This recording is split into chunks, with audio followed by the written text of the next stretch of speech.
As you have likely heard, Scottie Pippen has written a book in which he seems to be settling old scores. In his most recent interview, he significantly downplayed the legend of Michael Jordan's flu game. Listen. Is it easier to play with a herniated disc or to play with the flu? Well, I don't see many bad back games, but I do see flu games. Flu. Come on. Yeah, he's talking about his own back that he had in that last year, which you saw in Last Dance. Michael Wilbon, you were as close to this team and this group as anyone. What do we make of this? Greeny, I still don't know what to make of it. I mean, I know that Scottie feels wronged. You know, we talked last week about how underappreciated he feels. I've said time after time after time over the years, to me, he's the most underrated player of his generation. And I stop the sentence there and I say, but what did Michael have to do? If I was sitting with Scottie now, and God knows I've sat with Scottie dozens and dozens of scores of times. What would you say to him right now? I would just say, Scottie, let's go back. Tell me how Michael, tell me what his role was or is in your being underrated. Because he's underrated by a lot of people in this business, maybe among some of his peers, maybe among the ticket purchasing public. How did Michael shape that if he did? Because I'd like to hear that from Scottie. And I don't, that's the part where, Greeny, I'm just sort of thrown for a loss. Stephen A. and I were there. You were there. Yeah, you were covering the team. Okay, so we were there. I remember just for a second for the sick game. We called it the sick game back then. I don't know when it became the flu game. But I remember Scottie holding Michael up physically. Don't you? Yes, yeah, we all do. Of course. We all do. Physically. And in that locker room, it wasn't questioned at the time. And now at this point, I would want to ask Scottie, what happened that night? Let's go back to that night and take this conversation from there. Let me say this. You know, I not only admire Mike Wilbon, we revere him. We revere him. This man is an institution. We love him dearly. And the one I think about him is not just his writing ability, his commentating ability. The one thing that I know I could never be that Michael Wilbon is such an incredibly nice guy. It's just not me. It's just not me. Okay, so let me be very clear. Scottie Pippen should be ashamed of himself. And I'm going to tell you why he should be ashamed of himself. Because he's going at Jordan as if Jordan did something to him. That's not the case.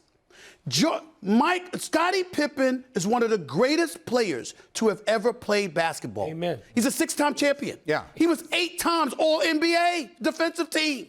This dude is phenomenal. He's a Hugh Hollins call away from potentially winning a championship when Jordan retired. We know the greatness of Scottie Pippen. We also know one thing. He was never Michael Jordan. Right. And by the way, that's not a crime. No. Because no one's Michael Jordan. And to go at Michael Jordan, every shot you get in an effort to sell a book, I understand it, but it's like, damn, if Michael Jordan did something to you, no problem.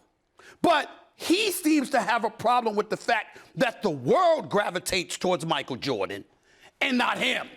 I think that he hasn't told me this, but my perception of this, observing it, is that Scottie Pippen feels betrayed by the way he was portrayed in Last Dance, and he blames Michael for that. Is that fair or not fair? That is fair because he alluded to that, but where's the evidence?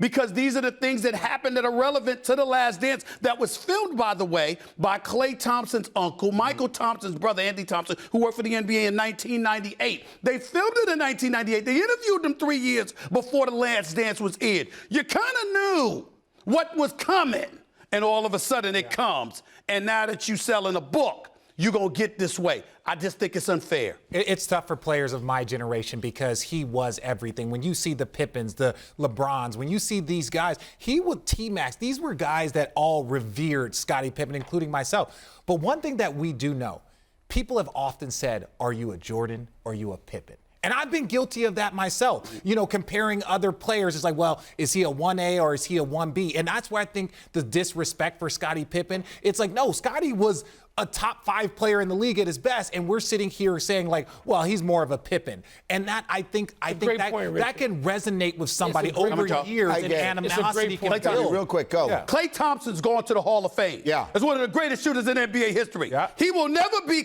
Steph Curry, and he's okay with it, and so are we. Well, he's not okay because he's not a top 75. He's there. And he should have been a top 75. He should have been. I'll say this very quickly. I had his name on my ballot. I'm out of time. You know, can I tell you the one thing I'll say about this? it makes me sad. Yes. Because Scottie Pippen was the second most important part of one of the greatest dynasties in the history of American sports that brought so much pleasure and joy to millions of people. Changed the and game. he I seems grew to up there. It's one of the things that brings me joy to this day. 30 years later, we're still talking about it. It does not seem to bring him that. And candidly, that's sad. That's sad.